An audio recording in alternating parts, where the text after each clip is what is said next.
Everyone, देखिए RRB JE के exams आज से यानी कि 16 दिसंबर से स्टार्ट हो चुके हैं। तो आज जितने भी शिफ्ट में पेपर हुए हैं उसका एक ओवरव्यू अभी हम आपको बताने जा रहे हैं, और साथ में ये भी बताएंगे कि अब आगे जो एग्जाम्स होंगे यानी कि 17 और 18 दिसंबर को, तो उसमें आप कौन से टॉपिक में आपको रिवीजन करना है और किस टाइप के क्वेश्चन आपके साइंस में पूछे जा सकते हैं या जीके में पूछे जा सकते हैं। मैं अंजलि शर्मा, चलिए आपकी क्लास स्टार्ट करते हैं। ये एक ओवरव्यू है 16 दिसंबर का, और इसमें बस आपको ये बता देते हैं कि क्वेश्चन कौन कौन से टॉपिक से आए हैं और कैसे आए हैं। तो सबसे पहले हम आपके आरआरबी जेई 2024 के एग्जाम पैटर्न की बात करेंगे, और इसमें सबसे पहले आप ये समझ लीजिए कि जो हमने ये लिखा है subject, number of questions, marks और ड्यूरेशन। तो इसमें जो सब्जेक्ट है वो आ रहा है मैथमेटिक्स, 30 क्वेश्चंस आ रहे हैं 30 मार्क्स के। जनरल इंटेलिजेंस एंड रीजनिंग के 25 क्वेश्चन आ रहे हैं 25 मार्क्स के, और जनरल अवेयरनेस के 15 क्वेश्चन आ रहे हैं 15 मार्क्स के, और जनरल साइंस के 30 क्वेश्चन आ रहे हैं 30 मार्क्स के, और टोटल पेपर है 90 मिनट का। एक नंबर का एक क्वेश्चन है और नेगेटिव मार्किंग भी है, ठीक है। तो जो भी क्वेश्चन अटेम्प्ट करिए, जो करेक्ट हो वही करिए। चलिए बात करते हैं अब आरआरबी जेई एनालिसिस 2024 मैथमेटिक्स में कौन कौन से टॉपिक से कितने कितने क्वेश्चंस आ रहे हैं। और ये एक जस्ट आइडिया है कि कौन से टॉपिक से कितने क्वेश्चन पूछे गए हैं, और इसके सारे क्वेश्चंस मैं ऑलरेडी आपको पहले करवा चुकी हूँ, और यूट्यूब चैनल पे भी ये वीडियोस मैंने इसके अपलोड कर दिए हैं टॉपिक वाइज, ठीक है। तो उनको भी देख लीजिएगा। साथ में देखिए टॉपिक्स की अगर बात करें तो नंबर सिस्टम से सबसे ज्यादा क्वेश्चन पूछे जा रहे हैं, 3 से 4 क्वेश्चन नंबर सिस्टम के पूछे जा रहे हैं। प्रॉफिट एंड लॉस के 1 से 2 क्वेश्चन हर एग्जाम में, हर शिफ्ट में पूछे जा रहे हैं। टाइम एंड वर्क के 2 से 3 क्वेश्चन पूछे जा रहे हैं। सिंप्लीफिकेशन के अप्रोक्सीमेशन वाले 3 से 4 क्वेश्चन पूछ रहे हैं। एल्जेब्रा के सबसे ज्यादा क्वेश्चन पूछ रहे हैं, 4 से 5 क्वेश्चन एल्जेब्रा के पूछ रहे हैं। इसके बाद ज्योमेट्री के 2 से 3 क्वेश्चन आ रहे हैं। ट्रिग्नोमेट्री के 2 से 3 क्वेश्चन आ रहे हैं। डेटा इंटरप्रिटेशन के सबसे ज्यादा क्वेश्चन 4 से 5 क्वेश्चन पूछ रहे हैं, हर शिफ्ट में आ रहे हैं। तो जो अभी आपका एग्जाम होगा उसमें भी इसी टाइप के पैटर्न के क्वेश्चन आएंगे, तो इन्हीं टॉपिक्स को आप रिवीजन करके जाइएगा। मिसलेनियस में 8 से 10 क्वेश्चन जो जैसे छूट गए हैं, जैसे HCF LCM है, यहाँ पे एवरेज नहीं ले रखा है, एवरेज टॉपिक है, एवरेज से आ रहे हैं। साथ में प्रोबेबिलिटी का एक क्वेश्चन आ रहा है। इसके अलावा भी कुछ क्वेश्चन मिसलेनियस में सिंप्लीफिकेशन के डाल दिए, या प्रॉफिट एंड लॉस के, कंपाउंड इंटरेस्ट, सिंपल इंटरेस्ट के क्वेश्चन। तो वो टॉपिक्स हैं जो इनमें नहीं दिए हैं, लेकिन आपके उसमें से एक क्वेश्चन पूछ सकते हैं, जैसे कि पार्टनरशिप है, रेशियो प्रोपोर्शन है, ठीक है। तो ये वाले टॉपिक सारे मिसलेनियस पे कवर हो जाएंगे। तो मेन टॉपिक्स थे। इसके बाद अब हम बात करते हैं जनरल इंटेलिजेंस एंड रीजनिंग की, जिसमें 25 क्वेश्चन में से कौन कौन से कितने टॉपिक के आ रहे हैं। तो टॉपिक्स लिख दिए और नंबर ऑफ क्वेश्चंस लिख दिए। कोडिंग डिकोडिंग में 3 से 4 क्वेश्चन पूछे जा रहे हैं, और कोडिंग डिकोडिंग हर टाइप की पूछ रहे हैं। तो इसमें आपके 4 टाइप है, चारों टाइप आप रिवीजन कर लीजिएगा। इसके बाद सीरीज के 2 से 3 क्वेश्चन पूछ रहे हैं। पजल्स के 4 से 5 क्वेश्चन आ रहे हैं। ब्लड रिलेशन के किसी शिफ्ट में पूछे गए हैं, किसी शिफ्ट में 2-2 या 3-3 क्वेश्चन भी पूछे गए हैं, तो ये भी थोड़ा ध्यान रखिएगा। लॉजिकल रीजनिंग के 4 से 5 क्वेश्चन आ रहे हैं। सिलोगिज्म से 2 से 3 क्वेश्चन, स्टेटमेंट कंक्लूजन वाले क्वेश्चंस ये पूछे जा रहे हैं सबसे ज्यादा, तो इनको जरूर देखिएगा।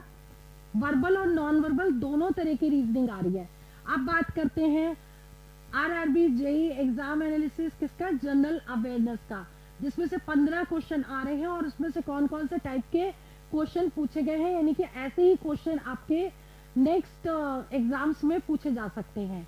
जैसे कि बात करें फंडामेंटल राइट का एक क्वेश्चन श्योर शॉर्ट है, और कई बार इसमें से 2 क्वेश्चन भी पूछ रहे हैं फंडामेंटल राइट से।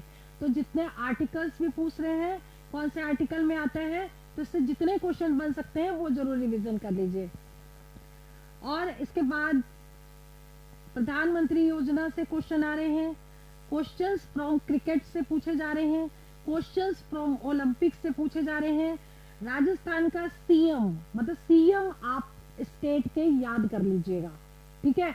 यहाँ राजस्थान का पूछा गया, अगली बार कुछ और पूछ सकते हैं। सल्फ्यूरिक एसिड के बारे में क्वेश्चन आ रहा है, साइंस का क्वेश्चन है।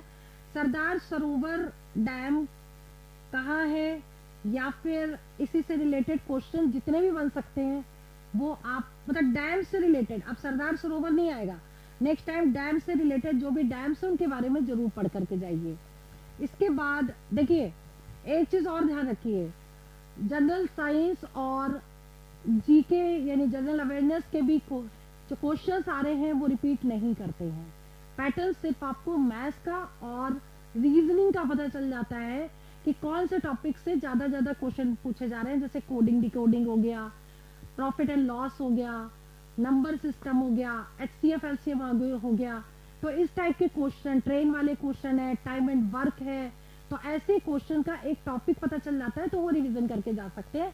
जीके के क्वेश्चन कभी रिपीट नहीं करते हैं, फिर भी एक आइडिया लग जाता है कि हाँ इस टाइप का पूछा, लेकिन अगली बार कुछ और भी पूछ सकते हैं।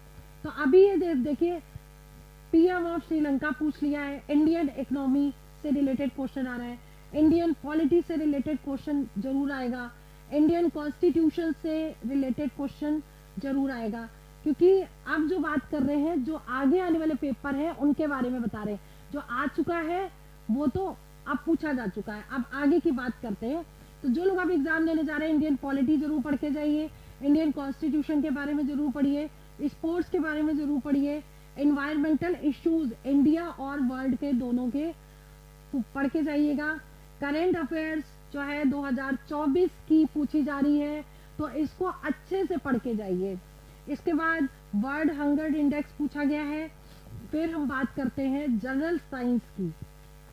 अब जनरल साइंस के 30 क्वेश्चन आ रहे हैं और जनरल साइंस मतलब अच्छा खासा पेपर आ रहा है। जनरल साइंस में क्वेश्चन जो पूछ रहे हैं डीप पूछ रहे हैं, सबसे ज्यादा टफ क्वेश्चन साइंस के ही पूछे जा रहे हैं, ठीक है। और साइंस में भी फिजिक्स, केमिस्ट्री, बायो टोटल। अब बायो में क्या है, जूलॉजी और बॉटनी दो पार्ट हो गए इसके, तो फिजिक्स में न्यूमेरिकल्स, यूनिट्स और ये सब भी पूछ रहे हैं। देख लीजिए पीएच वैल्यू ऑफ कोलगेट, तो पीएच वैल्यू अगर पूछी है तो पीएच वैल्यू ऑफ वाटर भी पूछ सकते हैं, प्योर वाटर की, एसिड रेन की पीएच वैल्यू क्या होती है, या फिर मतलब इस तरह का क्वेश्चन कोई भी पीएच से रिलेटेड पूछ सकते हैं, ठीक है। ब्लड का पीएच क्या होता है ये भी पूछ सकते हैं। तो ऐसे क्वेश्चन जरूर आ रहे हैं, ठीक है। ये भी पूछ सकते हैं ब्लड एसिडिक है कि बेसिक है या एल्कलाइन है, तो ये भी आप क्वेश्चन जो छोटे छोटे बनते हैं साइंस के, नॉर्मल से क्वेश्चन जरूर पूछेगा, पूछ सकते हैं। ये क्वेश्चंस फ्रॉम लेंस, लेंस से क्वेश्चन पूछ रहे हैं। अब लेंस भी देखिए बहुत सारे होते हैं, कॉन्वेक्स लेंस हो गया, ये कॉनकेव लेंस हो गया। कॉन्वेक्स लेंस का फंक्शन होता है जो रेज आती हैं उनको क्या करता है, कन्वर्ज करता है एक पॉइंट पे, और कॉनकेव लेंस का काम क्या होता है, ये रेज को डाइवर्स करता है, ठीक है। Normal distance between object and I, ये भी पूछ सकते हैं कि नॉर्मल डिस्टेंस कितनी होनी चाहिए, वो 25 सेंटीमीटर की होनी चाहिए, ठीक है। अब बात करते हैं formula of focal length. Focal length का फॉर्मूला ये पूछ सकते हैं, 1/f = 1/u + 1/v, ठीक है। तो मिरर के भी फॉर्मूले पूछ सकते हैं और लेंस के भी फॉर्मूले आ सकते हैं। हाइड्रा का रिप्रोडक्शन पूछा गया है, तो अगली बार रिप्रोडक्शन किसी और का पूछा जा सकता है, तो आप उसको जरूर पढ़ लीजिएगा, ठीक है। फ्लावर के भी पूछे जा सकते हैं। एटॉमिक स्ट्रक्चर से 3 क्वेश्चन आए हैं, और बायो में जो जूलॉजी बॉटनी और से क्वेश्चन, डिजीज से क्वेश्चन आए हैं, विटामिन से क्वेश्चन पूछे गए हैं। केमिकल नेम क्या है विटामिन ए का, विटामिन डी, कौन सा हार्मोनल विटामिन है, इस तरह के क्वेश्चंस आने की पॉसिबिलिटीज बहुत ज्यादा है। साइंस के कुछ क्वेश्चंस मैं आपको और भी बता देती हूँ कि जिनमें से क्वेश्चन आने की पॉसिबिलिटीज है, जो लोग पेपर अभी देने जा रहे हैं उनके लिए।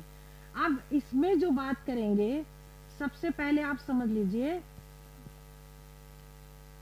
कि एक सेकेंड, हाँ जी, साइंस की कुछ क्वेश्चन है जो आपको रिवीजन करके अब जाने चाहिए। जैसे कि हम बात करें एल्कलाइन मेटल से रिलेटेड क्वेश्चंस, अब आप पढ़ के जाइए, ठीक है। 30 क्वेश्चंस में अच्छे खासे क्वेश्चन दे रहे हैं। एसिड फाउंड इन विनेगर, सिरके में कौन सा एसिड होता है? हु डिस्कवर्ड इलेक्ट्रॉन्स, इलेक्ट्रॉन्स अगर पूछ रहे हैं तो प्रोटॉन्स भी पूछ सकते हैं या न्यूट्रॉन्स भी पूछ सकते हैं, ठीक है। तो इलेक्ट्रॉन, प्रोटॉन, न्यूट्रॉन का मास कितना होता है, एटॉमिक मास, ये सारा भी पूछ सकते हैं, या इसमें कितना चार्ज होता है, और इससे रिलेटेड जो भी फॉर्मूले और बेस्ड क्वेश्चन बनते हैं वो भी आ सकते हैं, न्यूमेरिकल जरूर पूछ सकते हैं, ठीक है। फंक्शंस ऑफ प्रोटोप्लाज्म ये भी आ सकता है, ठीक है। तो ये सारे जो भी क्वेश्चंस हैं इनको आप जरूर पढ़ के जाइए। कॉनकेव मिरर के बारे में पूछ सकते हैं, इससे न्यूमेरिकल जरूर आता है एग्जाम में, तो इसको जरूर पढ़ के जाइए। इसके बाद बैलेंसिंग इक्वेशन के क्वेश्चन भी बहुत सारे बनते हैं। गैस्ट्रिक जूस के इससे रिलेटेड एक क्वेश्चन जरूर आता है। प्लांट रिप्रोडक्शन से रिलेटेड क्वेश्चन आता है। अब इसके बाद बात करते हैं power of lens. Power of lens dioptre होता है, इसको डी से डिनोट करते हैं, तो ये हो गया F is directly proportional to D, इससे डिनोट करते हैं तो क्या हो गया, P is directly proportional to 1/F, ये होता है फॉर्मूला, ठीक है। हीट ऑफ एनर्जी से क्वेश्चन आ सकता है, और जैसे कि कपड़ों का सूखना क्या है, ठीक है, वेपोराइजेशन इवेपोराइजेशन में क्या डिफरेंस है, या बारिश के बूंदे गोल क्यों होती है, या फिर मतलब ऐसे बहुत सारे साइंस के क्वेश्चन जो मोस्टली एग्जाम में पूछे जाते हैं। दूध से मक्खन निकालना कौन सी अभिक्रिया कहलाता है, ठीक है। तो इस तरह के क्वेश्चन, अब ओम्स लॉ से रिलेटेड क्वेश्चन पूछ सकते हैं, V = IR होगा, ठीक है। अब इसके रिलेटेड इसके फॉर्मूले पूछ सकते हैं, साथ में न्यूमेरिकल दिया जा सकता है, ठीक है। SI यूनिट किसी की भी पूछ सकते हैं, जैसे वर्क की हो गई, फोर्स की हो गई, या कोई भी SI यूनिट पूछी जा सकती है, तो वो आपको याद करनी है। इसके बाद SI unit of magnetic flux, इसके बाद pH value, SI unit of power, ठीक है। नोबल गैस क्या होती है, कितनी गैसेस टोटल होती है नोबल गैसेस, यानी आदर्श गैसेस, ये टोटल 6 होती हैं, 6 गैसेस होती हैं, हीलियम, क्रिप्टॉन, जेडॉन, रेडॉन, जीनॉन। आप पूछ सकते हैं कि अजनबी गैस कौन सी होती है, तो जीनॉन गैस अजनबी गैस यानी स्ट्रेंजर गैस कहलाती है, ऐसा क्वेश्चन एग्जाम में पूछ सकते हैं। नाइट्रस ऑक्साइड क्या है, लाफिंग गैस को नाइट्रस ऑक्साइड कहते हैं। फॉर्मूला पूछ लेते हैं KMnO4 ये क्या है, या K2SO4 क्या है, ठीक है। हैवी वाटर का formula D2O, normal water H2O और हैवी वाटर का D2O, ठीक है, न्यूक्लियर रिएक्टर में यूज होता है। जाइलम और फ्लोएम से क्वेश्चन पूछ सकते हैं। पावर हाउस ऑफ सेल्स, इसमें से क्वेश्चन आ सकता है। इसके बाद आगे आ सकता है कि फोर्स से रिलेटेड न्यूमेरिकल पूछ सकते हैं, ठीक है। सुसाइड बैग ऑफ सेल्स, इससे रिलेटेड क्वेश्चन मोस्टली पूछा जाता है, तो ये जरूर देख लीजिएगा आप। इसके बाद फिनोमिना ऑफ ट्विंकलिंग स्टार्स, मतलब तारों का चमकना, इसके बारे में पूछ सकते हैं। कॉन्वेक्स मिरर के बारे में, फोर्थ स्टेट ऑफ मैटर, ये भी, HCl और वाटर अगर रिएक्शन करेगा तो क्या बनेगा, ठीक है। हाइड्रोक्लोरिक एसिड और वाटर यानी H2O, ATP का फुल फॉर्म पूछ सकते हैं। और तो इस तरह के बहुत सारे क्वेश्चन है। Carbon and non carbon compounds, इससे रिलेटेड पूछ सकते हैं। मतलब साइंस में अच्छा खासा क्वेश्चन आएगा, कहीं से भी पूछ सकते हैं। pH वैल्यूज रिवाइज कर लीजिएगा, इलेक्ट्रॉन, प्रोटॉन, न्यूट्रॉन के बारे में पढ़ लीजिएगा, एटॉमिक नंबर क्या है, ये सारा। और इसके अलावा आपके जो छोटे छोटे क्वेश्चन बनते हैं, यानी कि लाइट वाला चैप्टर जरूर पढ़िएगा, इलेक्ट्रिसिटी वाला चैप्टर पढ़ लीजिएगा, ठीक है। घरों में जो इलेक्ट्रिसिटी आती है वो कैसी है, AC होती है, DC होती है। तो इस तरह के क्वेश्चन एग्जाम में छोटे छोटे आते हैं जो श्योर शॉर्ट पूछे जाते हैं, ठीक है। तो आप लोग आगे जो पेपर आ रहा है इसी के अकॉर्डिंग रिवीजन और प्रैक्टिस करिए। और मैथ्स की अगर बात करें तो सबसे ज्यादा आप नंबर सिस्टम, HCF LCM के 2 क्वेश्चन, और इसके अलावा profit loss, time and work, time and distance, और कुछ टॉपिक ऐसे जिसमें श्योर शॉर्ट, डेटा इंटरप्रिटेशन के 3 से 4 क्वेश्चन, ये आपको रिवीजन जरूर करने हैं, ठीक है। तो चलिए ये वीडियो में यही ओवर करती हूँ। All the best for exam 5 selection. जय हिंद, जय भारत।